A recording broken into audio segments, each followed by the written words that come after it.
for an extraordinary group of meetings, extraordinary hospitality, which is going to continue for the next few hours this evening. From our perspective, a highly productive few days at the ASEAN Summit here in Kuala Lumpur.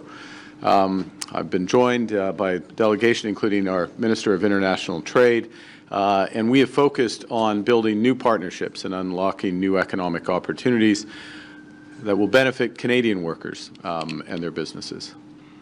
Nous sommes réunis ici à un moment à la fois crucial et rempli d'opportunités. Le monde est devenu plus dangereux et divisé. Le système de commerce mondial est en train de changer de manière fondamentale. L'évolution technologique et la transition énergétique s'accélèrent à un rythme sans précédent. L'ancien ordre mondial est revenu. Et même si le Canada a prospéré dans ce système, nous savons que la nostalgie n'est pas une stratégie. C'est pourquoi nous traçons une nouvelle voie à suivre pour notre pays. On November 4th, our government will table the first federal budget, our first federal budget. And that'll be our plan to protect our communities, our borders, our way of life. Our plan to build a stronger economy where everyone has a chance to get ahead. And our plan to empower Canadians with new opportunities, better careers, and a lower cost of living. Central to those missions is our intention to double our non-U.S. exports over the course of the next decade. That alone will generate $300 billion in more trade, new orders for Canadian resources, Canadian industries, and Canadian expertise. I chose my summit for my first visit as Prime Minister to Asia because the Canada-ASEAN relationship is full of potential. This is a region of nearly 700 million consumers with a market worth over $5 trillion. It's already Canada's second largest trading partner with over $260 billion in two-way merchandise trade alone. Yet, even at those levels, it still only represents about 10% of our exports. To build those exports, to double our non-U.S. exports, our government is working to strike a series of new trade deals, including here in the Indo-Pacific. In the past few months, we've signed new agreements with the United Arab Emirates in artificial intelligence, with the European Union in defense and broader trade, with Germany in critical minerals, with Mexico in agri-food. We signed a free trade deal with Ecuador that reduces or eliminates tariffs on the majority of Canadian exports. And last month, in Ottawa, we concluded a historic free trade agreement with Indonesia, Canada's first bilateral free trade agreement with an ASEAN nation. This week in Kuala Lumpur, we agreed to accelerate progress on a new Canada-ASEAN free trade agreement, targeting completion of that agreement next year. Yesterday, I met with the Prime Ministers of Laos and Vietnam, as well as the President of the Philippines, to move those talks forward. Now, that deal would add about $1.5 billion to our economy, giving Canadian workers and businesses greater access to this fast-growing market. In fact, probably, arguably, the fastest-growing market in the world.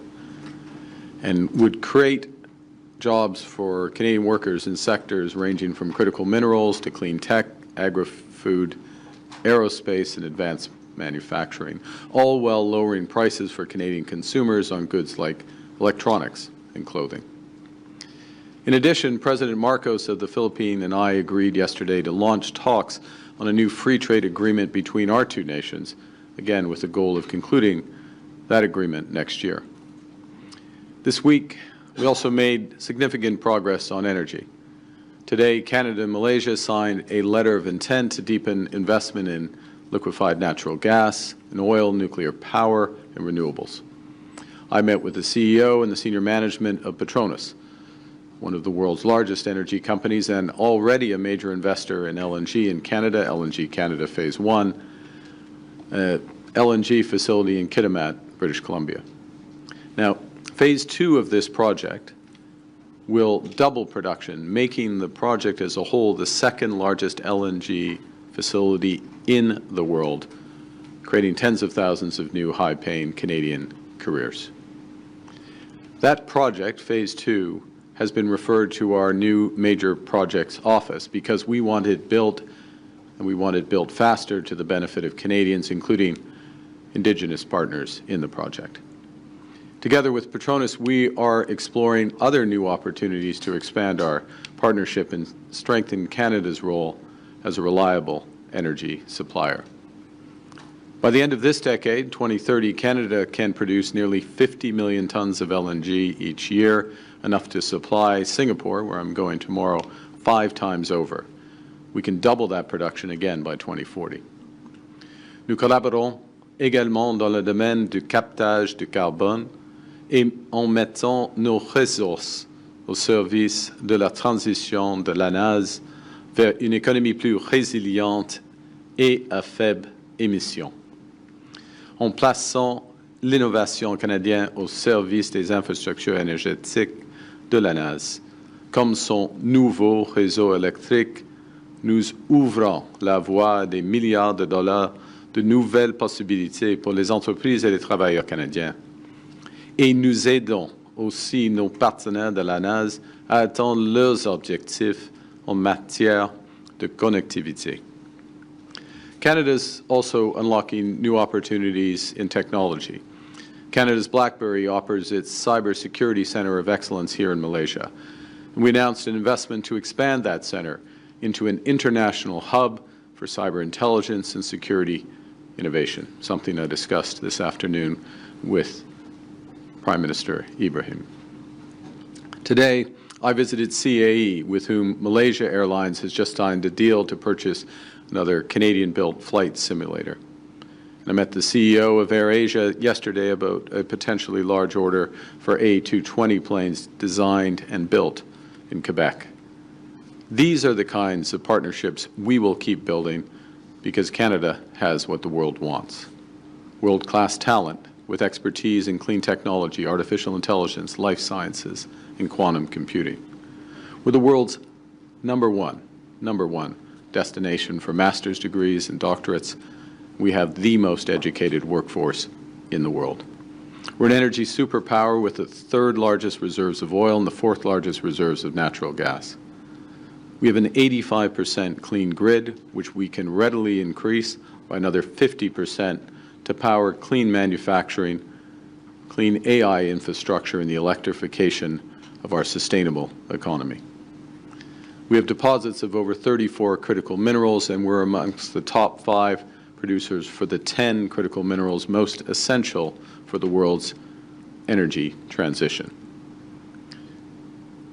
Over the next 5 years, we will be quadrupling our defense industrial spending, strengthening our role in collective security and creating new careers in our defense and associated industries. Next week, Canada's Defense Minister will be in the Philippines to deepen our cooperation with Southeast Asia, expanding access for the Canadian Armed Forces for training and joint operations in the Philippines, strengthening our shared commitment to regional stability. The combination of these economic strengths and the budget strategy I referenced earlier, our budget strategy to spend less so that Canadians can invest more, will give investors confidence to build more in Canada. It will give innovators the stability they need to take risks in Canada. And it will reinforce the reasons the world has to trust Canadians as reliable partners. Le Canada a ce que le monde veut. Le Canada a ce dont le monde a besoin.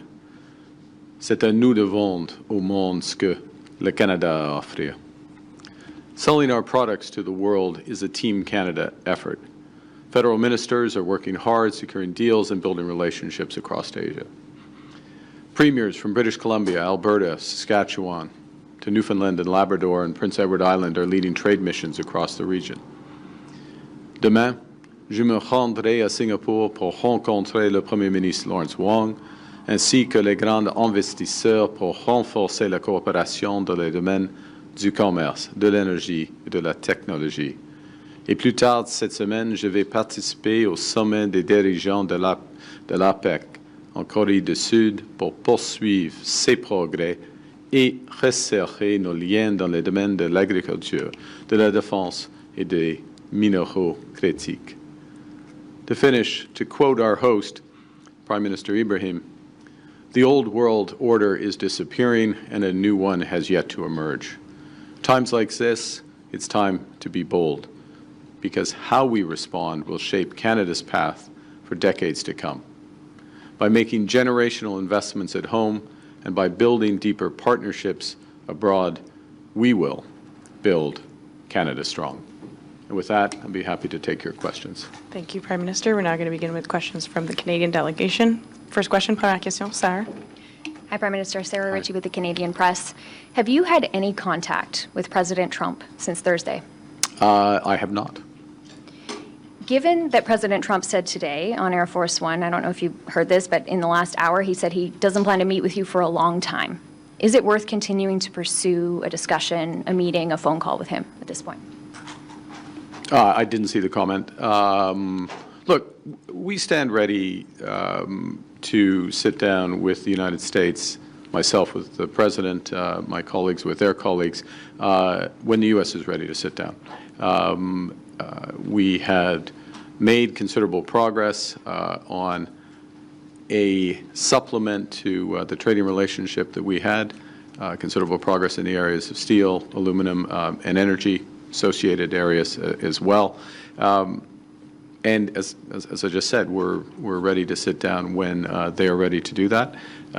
If they're not ready to do that, as those comments indicate, then we were always going to do these things, to be clear. We're going to first and foremost build our economy, build it with generational investments, and you will see that not just the scale of the ambition, but the speed with which we put that into effect in the budget on November 4th, and continue to do what we've been doing over the course of the last few days and over the course of recent months, which is to build those other partnerships and deepen those other partnerships on which we're getting very much traction. Thank you. Next question, Murray.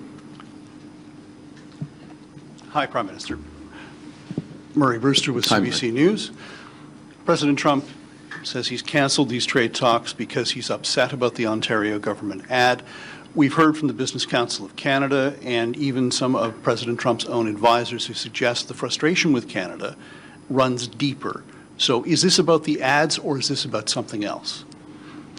Well, look, as I say, and there were a series of very detailed, very specific, very comprehensive discussions, negotiations on the areas I just listed to in response to the previous question, up until the point of those ads running. First point. Second point, I would suggest you take the President at his word for his reason. And that is the reason why, from the perspective of the federal government, which I'm responsible, we stand ready to pick up on those discussions when the United States wishes to pick up on those discussions. So those in the room, those exchanging term sheets, those having the discussions about specific areas where we can make mutual progress to the benefit of workers and businesses and communities in our respective countries had been making progress. Those ads came. The President had the reactions which you have seen, made the decisions that he has made, which, you know, those are his decisions to take, and we're in the situation we're in. Follow-up? As a follow-up, Prime Minister, given everything that we've seen, do you really think the United States is interested in making a trade deal with Canada? Look, we are their second largest trading partner. We provide a series of essential goods for their economy. We are one of many providers, but we provide in some areas essential goods for their economy. And we create more room for them to do other things. I'll give you an example. If you look at Canadian exports of aluminum to the United States, and aluminum is bauxite and energy. I mean, there's a little more to it, but you can simplify it to that. The embedded energy in the Canadian aluminum exports, which provides 60% of the aluminum to the U.S. market, is the equivalent of the energy of 10 Hoover dams in the United States. Now, is the best use of that scale of energy, creating that scale of energy to make aluminum in the United States, as opposed to continue to foster and power the AI revolution, which the U.S. is leading, or power homes and others. I mean, these are decisions for the United States to make. Point being, as a supplier to the United States, and I gave aluminum as one, I could give many examples, we are an important supplier in many areas. As well, we are a large customer. For over 30 states, Canada is the largest export customer for those states in the United States. So there is a very strong, deep trading relationship, and there is an alignment of interests in many areas. And that's the reason why we have elements of the arrangements that we have today with a large degree of low tariff trade and the benefits from that. So, we're ready to have those discussions to further improve them, and we'll have them when it's appropriate. But we're not resting because we can build. The return on building at home is far greater than the hit from trade turbulence with the United States, and the opportunities internationally are considerable. And candidly, Canada has not focused on the relationships to the same extent as we should have in any trading environment with the United States, let alone a situation where they're changing their trade policy. And that's what we're doing now. Next question. Prochaine question. Judy Trin with CTV News. Donald Trump says he doesn't want to see you at all at APEC. Has the Canadian government given any consideration to the possibility that he doesn't want to negotiate, and do you have a contingency plan for that? We have yes. The short answer is yes. To your follow-up, no, I'm not about to detail those contingency plans. But I will go to the big, obvious plan that is there in plain sight and will be further detailed in the budget on November 4th. And we have been saying this for months. I said this before I was elected. Emphasize the importance of us giving ourselves far more than any foreign government could take away, whatever the trading environment. And that's to build at home and to build strong at home. And we intend to unleash hundreds and hundreds of billions of dollars of investment right here at home. Well, not right here, but metaphorically there, at home in Canada, while we're building these partnerships. Less than a month ago, you were at the White House. You seemed very cordial, friendly with President Trump. The two of you were joking. You said you were going to walk away with a good deal. He said that we would be very happy. Is the U.S. toying with Canada, and how did your relationship with Donald Trump go south so fast? That's a question for him. Next question. Yasmin. Yasmin Mehdi avec Radio-Canada. On Merci. avait l'impression dans les dernières semaines que les négociations avec les États-Unis avançaient plutôt bien. Oui. Qu'est-ce qui s'est passé? Est-ce que c'est la publicité ou est-ce qu'il y avait autre chose du côté américain? Tout d'abord, je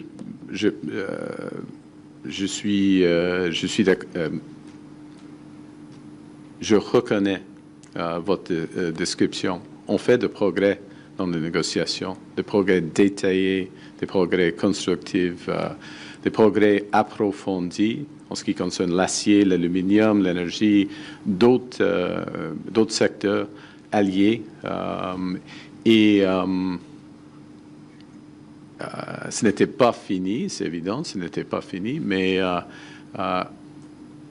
on était prêt d'un accord. Okay? Ensuite, il y avait les publicités. Et tout est changé, où la position du gouvernement américain a changé. Ça, c'est évident. C'est pas plus compliqué que ça. Par rapport à M. Ford, j'aimerais savoir, est-ce que vous lui avez demandé de retirer la publicité? Est-ce qu'il a nui aux efforts du Canada? Bon, alors, c'est la responsabilité du gouvernement du Canada de négocier des accords commerciaux, de négocier des traites à l'étranger. Premier point. Deuxième point. nous avons décidé de ne pas faire des publicités aux États-Unis. OK? C'était un choix. C'était évident pour nous de ne pas faire. OK. Donc, Doug Et Ford le aurait reste est Donc, Doug Ford a fait une assez erreur. clair. C'était une erreur de la part de Next Doug. Il a pris une décision, Next question, prochaine question. Brian? une décision différente de la décision du gouvernement du Canada qui est responsable pour cette relation. Sorry, what Brian's next question? Why don't we have We'll go to Brian's Brian. question, and we'll follow up when you come. I'll ask a version of this so you can answer it. I figured you might. If it is true that a TV ad, that you were close to a deal, exchanging term sheets, and a TV ad caused all of this to be canceled, halted, Trump does not want to meet, are you upset at Premier Doug Ford for running this ad? If this is true that this ad spoiled something that was very close? Look, I'd say the following, which is that in any complicated, high-stakes negotiation, you can get unexpected twists and turns, and you have to keep your cool during those situations. It doesn't pay to be upset. Emotions don't carry you very far. And we had made progress, to repeat, and we stand by the progress that had been made. The Government of Canada does. And we are ready, when appropriate, to pick that up. And I'll just re-emphasize that it is the responsibility of the Government of Canada to have these negotiations. And others will have opinions, and others welcome free advice, unsolicited advice is entirely appropriate. Every Canadian is a stakeholder in these negotiations. Every Canadian is a stakeholder in the fact that we're making progress in ASEAN, that we have the agreement with Indonesia, that we have just decided to accelerate trade talks with the Philippines, with ASEAN as a whole.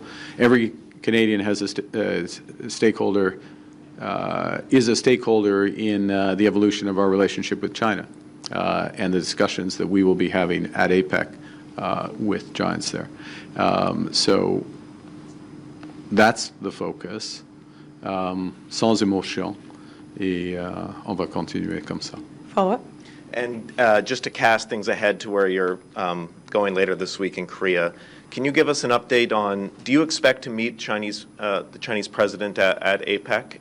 And what kind of conversations do you expect to have with the Chinese delegation there? I do expect to, there are plans for me and President Xi to meet. We will pick up on the discussions I had with Premier Lee in New York a few weeks ago.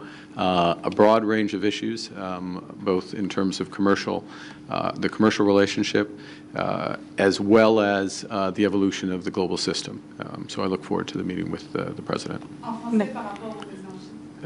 Il y aura une réunion pour moi avec le président de la Chine, Xi Jinping, et les sujets vont inclure les enjeux commerciaux et puis l'évolution du système global. Et on a une bonne fondation, une base après la discussion que j'ai eue avec Monsieur le Premier ministre Lee à New York il y a quelques semaines. Next question, Rafi? Hi, Prime Minister Rafi Buchanan, CBC. President Trump threatened to impose this additional 10% tariff, regardless of Ontario saying it would take the ad down. Does that suggest there is nothing to be gained from backing down to the U.S. president? Well, look, with respect to the additional tariff, we haven't seen the specifics about that. And look, I don't want to make a generalization of the situation. I'll repeat and I'll reemphasize, we've made significant progress. We stand by the progress that we had made. We think there is a very good addition to the trading relationship, an additional deal, if you will, that is in the interests of certainly Canadian workers, Canadian families, but very much American workers and American families as well. It's a win-win. When the time comes to pick that up, we would suggest picking it up from there. Follow-up? This progress you have made, you've spoken a lot about sectoral tariffs. During your campaign, you were speaking a lot about reaching a comprehensive security and energy deal. Did you at one point give up on that? If so, why? We talked about, maybe you weren't there, but in July, when we made the decision that we evolved our tariffs with respect to the United States, because we had reached a point by the middle of the summer where under the executive order that pertained at then and still pertains, that the substantial proportion of our trade with the United States is tariff-free. The U.S. was less interested in the security element of the partnership, which is their decision. Look, and so less interested in that, and as well was focused in, for most countries, on these so-called 232 sectors, which are by definition sectoral. And they're the major issue for our economy: steel, aluminum, autos, forest products, and therefore naturally it comes to that, and that's where we've concentrated our efforts. Let me take a step back and just a point of context here, which is, the United States has a trade policy. It has a new approach to trade that has come in place with the new administration. We understand that. We respect that. They apply that policy to every country in the world. You see elements of it in the agreements that were announced here in Kuala Lumpur in the last 24 hours. And so that's the approach that one deals with with respect to having negotiations with the Americans. So it just follows. Our approach in terms of negotiations with Indonesia, our approach with respect to the EU, for example, is much more comprehensive. It includes security, it includes defense, it includes broader elements, and there's a symmetry. They're symmetric, those arrangements, and that's how we tend to do trade. But the U.S. does it differently. It's not how we tend to do trade. That is how we do trade, and the exception is the way the U.S. is doing trade. Next question, Ian. Ian Austin from the New York Times. When you made several concessions to the United States, dropping the retaliatory tariffs, the digital tax, and so on, you were challenged, and you said there's a time to push back and there's a time to talk. Well, the talks ended. Well, they just ended. Yes. Yeah. So, are we back into retaliation? Does this open the door to things like removing the EV tariff? Look, I wouldn't speculate on that. I'd say the following. I mean, you can speculate. I'm not going to speculate on that. I'd say the following. The approach that the previous government put in place in terms of retaliation and that we kept on for a period of time, the reality is that Canada was one of only 2 countries that had retaliatory tariffs on. So everybody had focus, but only 2 countries had those in place. And the value of those retaliations was diminishing. Remember that tariffs, we put retaliatory tariffs on, there is a cost at home for those tariffs. They were designed to minimize those costs, but there's still a cost at home, and those costs build up over time. So we took the decision, we stand by it in terms of taking those down, taking those off, and then we made the progress that we did. We will, it goes to the earlier question, I think it was Judy's question about contingency plans, and right.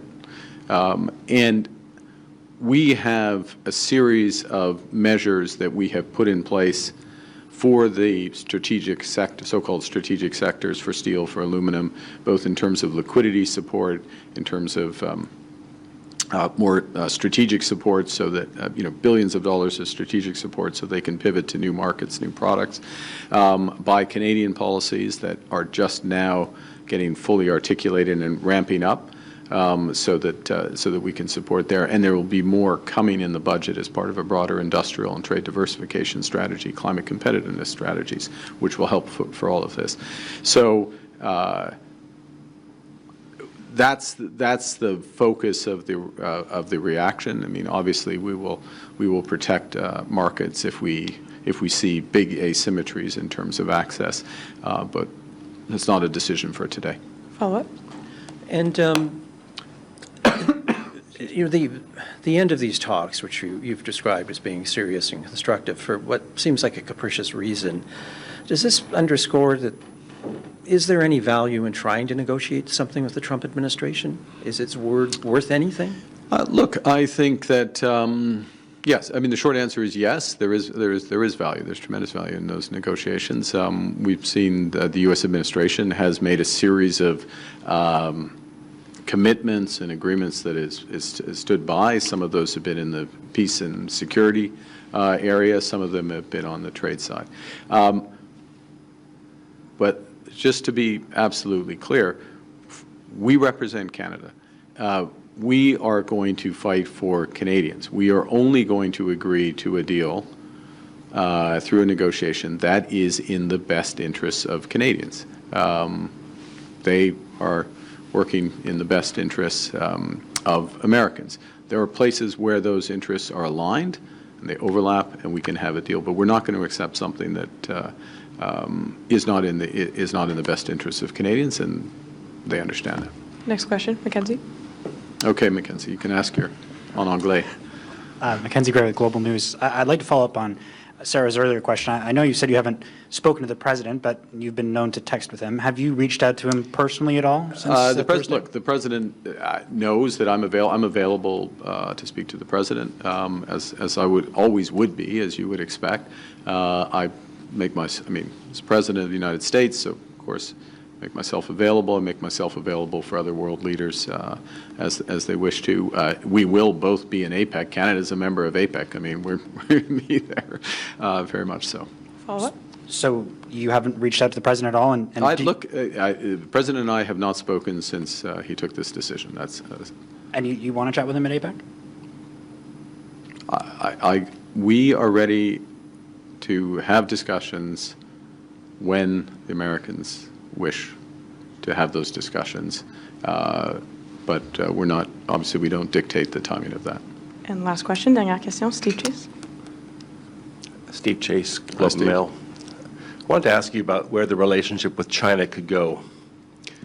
And your predecessor fenced off significant portions of the Canadian economy from Chinese investment, critical minerals, anything related to national security, academic collaboration, the list goes on and on. So my question for you is, are you willing to revisit or consider lowering some of those restrictions so that more Chinese investment could flow into Canada? Well, it's the start of a broader discussion. There were greater restrictions that were in place given other issues in the relationship, first point. Secondly, there needs to be a resetting of expectations, or we're in the process of a resetting of expectations of where the relationship can go, the extent to which we have different systems, where the relationship can go and where it won't go. And that's part of the discussion that has begun. I think what is absolutely clear is that a relationship, for example, where there are extreme restrictions on travel between our two countries is an unusual place for the Canadian-China relationship to be, given the history of the relationship, given the long history of travel between our two countries. That is one example. It's a very obvious example that progress can be made. There are issues, as people well know, in agriculture, for fishery goods. There's issues in manufacturing and others, and we will explore what we can build on.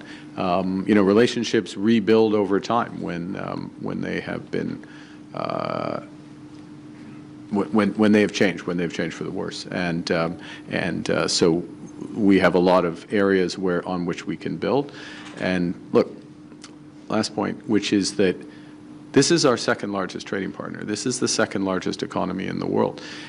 This is one of the most influential actors in terms of the global system, such as it is, and it is a country with whom we had no senior level contact for 7 years until I met Premier Lee in New York.